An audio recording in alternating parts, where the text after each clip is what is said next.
Gracious God, we invite your presence to be with us right now as we learn your words together. In Jesus' name, amen.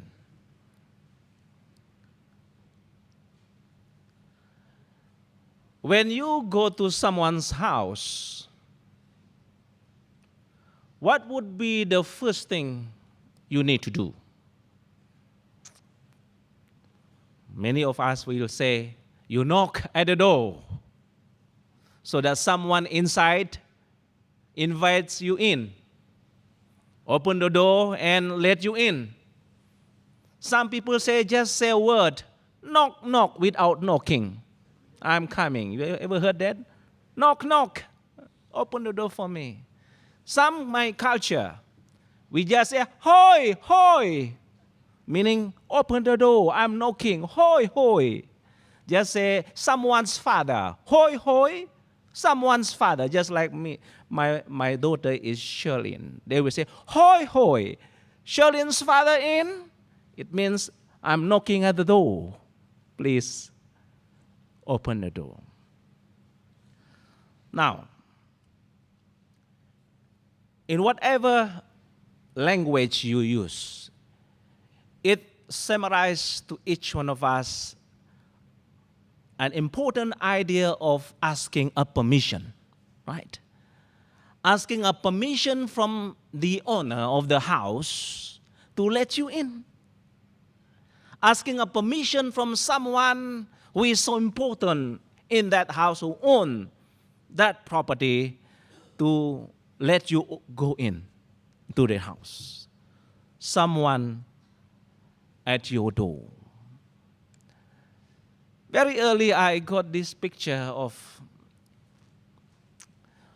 the shocking news that struck everyone throughout the world. That is the MH17. The destruction, the debris of that plane crash. Many people died. At first they said 295, and then soon later on they discovered another few more people, 298 now. That broken into pieces. Only one of that far end, you can see the logo of the Malaysian flag that is still intact over there. And I do not know how true was that, the news. They said that when that crash happened, the pieces of the bodies of the passengers scattered around, even fell on the roof of the house of people. I believe so. Now, in my message this morning, it is not a message just only for new believers. When Jesus knocked at the door, you open your heart and let him in and being baptized, accepting him as your personal Savior. It is this that I would like to explore with you. Let me read the text again before we go further. It says here, behold, I stand at the door and knock. If any man hear my voice and open the door, I will come into him and will sup with him and he with me.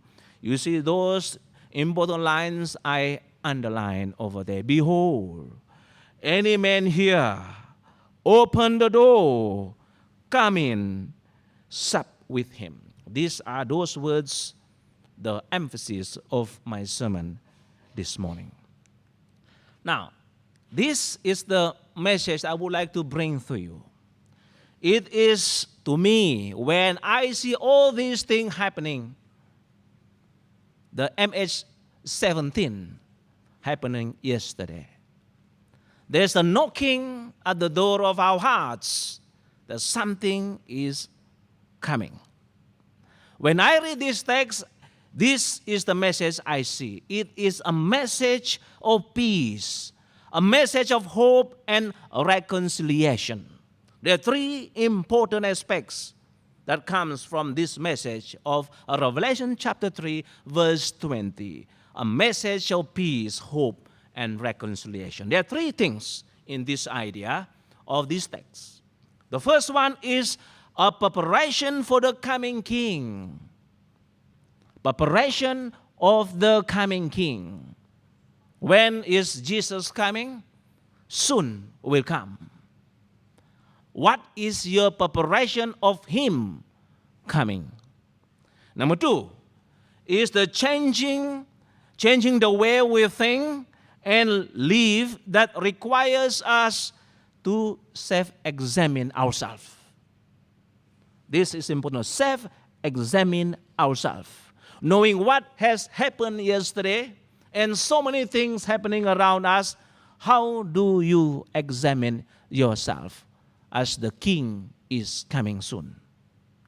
Third one, and of course, we know that he loves us and he deserves a relationship with us. And these are three important points that I would like to share with you.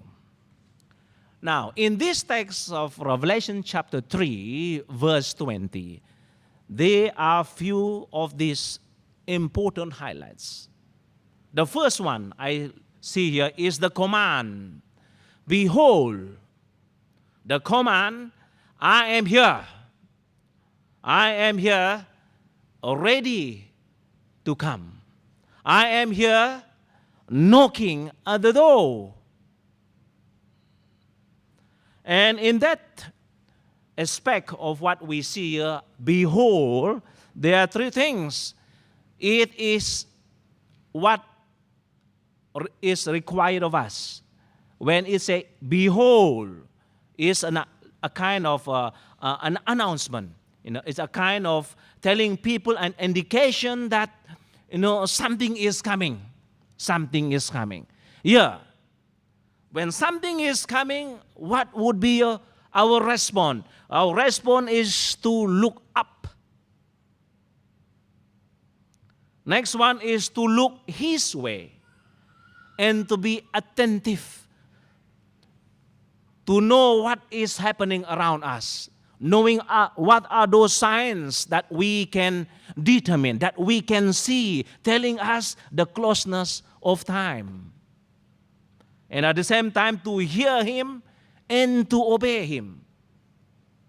These are those important aspects that we need to remember when he says, behold, something is coming. Look up. Be attentive. Hear him and obey. And obey. Now, the next one. In this text, it is a conspicuous thing. That is, I stand at the door. He says, I stand at the door. He's ready standing at the door of our life. And when he stands over there, he is concentrating. He is meditating. He is waiting that anyone would respond to him. And he is not like, have you ever been to someone's house and you knock at the door and nobody opens the door for you? And someone is inside? Or nowadays, at the door there is that kind of, that small little hole. They see, I don't know you, I'm sorry. And you keep on knocking, nobody cares. Nobody cares. I experienced it when I was a co-porter before, selling books. Singaporean, they have so many of these little holes at their homes. Knock at the door, and they look at that small little hole. I do not know you, sorry, Then we go to another house, to another office. People don't care. It's okay. It's okay. This way I learn to be that thick skin. Learn. Doesn't matter. They don't want to accept me. I go to another house. Another house. Yeah, there are sometimes these circumstances do happen. You knock and no one opens the door for us. and you feel discouraged, right? But this man, the Lord Jesus, he knocked and he stand where he is, fast standing over there. Whether you open or not, he is still standing there. Wow, not like us. You knock, nobody opens, you walk away. But this man knocks and stand where he is. Christ knocks at the door of our emotion today. Our emotions. These are those things related to our emotion. By his wisdom at the door of our mind, he stands at the door of our minds. By his lordship, he stands at the door of our conscience.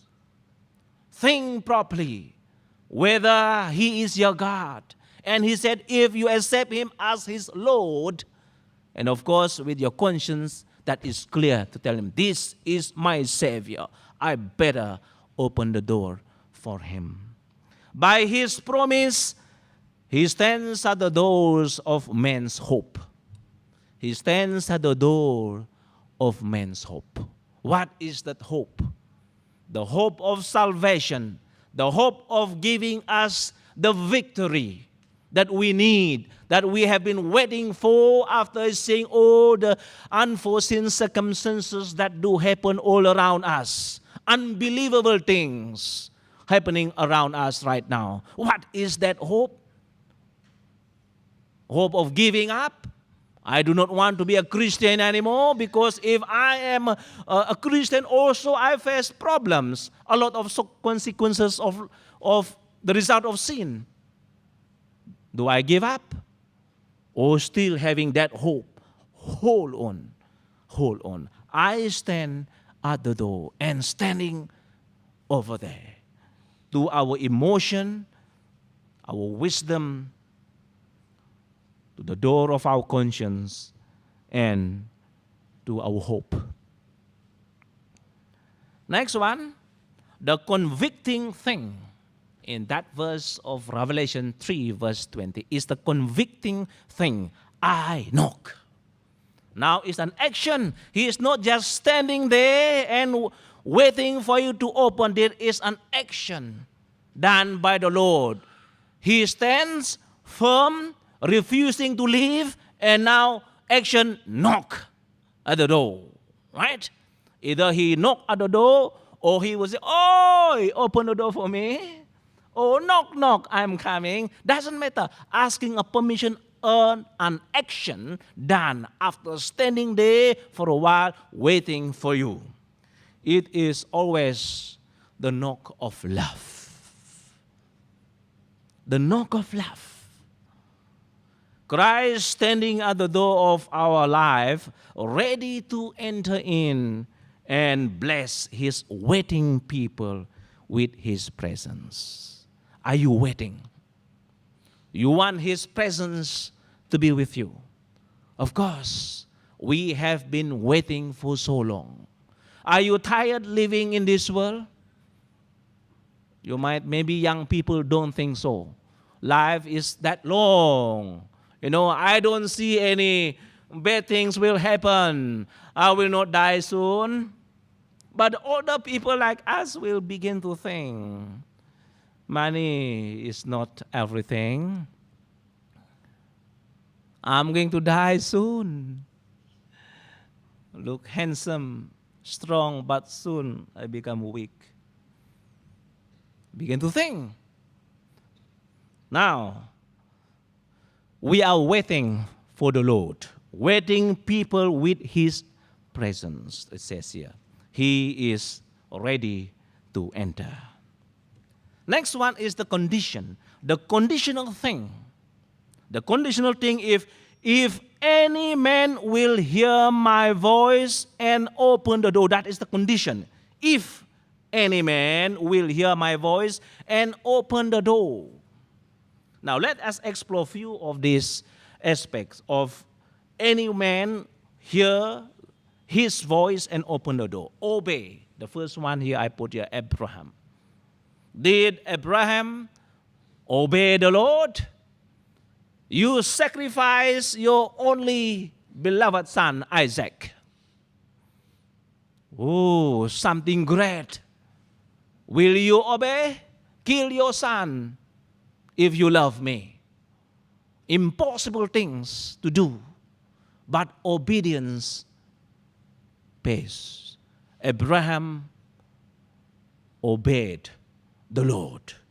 If any man will hear my voice and open his heart, this is an invitation of obedience, just like Abraham. Obey the Lord. The next one, when he say, hear my voice and open the door, we might sometimes delay, right? Making a lot of excuses. You notice when you knock at the door, you might stand over there and delay. Oh, wait for a while. Do I know this person? Maybe this person is a stranger. Especially right now, right? Be careful when you open the door. When somebody knock at the door, you don't suddenly open the door. Maybe your enemy is waiting for you outside over there. Watch and see through that small little hole. But sometimes, when somebody knocks at the door, we delay the opening. But when the Lord is knocking at our door, are you making excuses? Just like Moses, no. I'm not able to speak well. I don't join Toastmasters Club. I don't speak well in public. Choose somebody else, maybe my brother who is much better in public speaking. Choose him, not me. Give excuses. Not me, I'm not ready for that. Probably we would be the same thing. When God says, hear my voice and open the door. Oh, no, not my time yet. I have to work harder to earn more money. Let me just wait for another few more years, finish my study, then I open the door. Lot of excuses. And when there is delay and you don't open the door, slowly it will decay. That decay is the decline of yourself, of not going to open anymore. That is the effect of that. We're supposed to open, no delay, but if continuously you do not open your hearts, there will be a cause of decay, a total rejection of the Lord knocking at our doors. The delay will only lead to decay, that is the decline, or when it rot. When you see a dentist, and the dentist say, oh, I'm so sorry, your teeth decay. What does it mean? Does your doctor say your teeth rot? It's not good condition. What does the doctor do? Dentist do when he says your tooth, one of your tooth there, decay. And he would suggest, let me drill it. And after drilling it, feel it, so that it become in good condition, right? How do you feel when a dentist drill it? Is there any pain? Imagine the drill right over there in your teeth. And after that, you feel it. Make it better, right? The same thing also, in our life. When the decay is happening to us, Jesus the Lord says, hear my voice, open the door. Shaking us, there is a pain experience over there. But when he feel it later, then you are in a good condition. Right? In a good condition.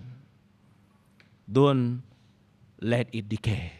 Let it be repaired by our greatest dentist of all, Jesus Christ. When God calls your name, remember, don't use selective hearing to answer. Of course, in the human term over here, you listen If that voice is not familiar, better don't. If that person doesn't look familiar to me, a stranger, please think 100 times before you open the door. But the Lord God, when He calls your name, no selective hearing. No selective hearing to answer. Meaning that the answer is yes, I open now. I open now. God doesn't need your ability just like Moses just now. He needs your availability, and that is important. Are you available for the service? Yeah, of course, ability is important. Your capability of doing something is important, but that is not a paramount thing. The most important thing is your availability of serving the Lord. You have time? Now, the Bible tells us in John chapter 5, verse 24, that says the condition of hearing and believing. If you read that text, the condition of hearing and believing. Believing is the opening of the door. Believe, because He's knocking at my door, and I believe that He is my Lord. Now, I open the door and let Him come in. Believe in Him. Next one is the converting thing. Converting our soul. I will come in to Him. That is converting thing. I will come into Him. When sinner hears the call, obeys, repents, and believes the gospel, he is born of God, born from above. And this is requires of us. When we hears His voice, when He says, I will come into Him, remember, obeys, repent from our past mistakes, and believe the gospel, we are considered to be born of God. We are born from above. We become, at this point of time, become the partakers of the divine nature. We become partakers of divine nature. That means we are one together as co-laborers with the Lord Jesus Christ. Then the next one is the continuing thing. The continuing thing. I will sup with Him and He with me. Imagine when a friend of yours coming to your house, knocking at the door, then I will sup with you. I want to eat together with you, and you are with me. There are a few things over here that tells about I will sup with Him and He with me. First one is the constant communion with us, His fellowship. And He wants that constantly to be practiced with us. He wants to have that great fellowship with each other. He wants to have that communion with us always. The next one He would do is, that is His complete care, giving us the provision and the protection. And He has promised each one of us that the provision of complete care upon us is given. And a provision of that protection when we live. And also, He promised to give us the comfort. The comfort. And He promised to be with us as we work together with Him as co-laborers in the field. And of course, the companion all the way.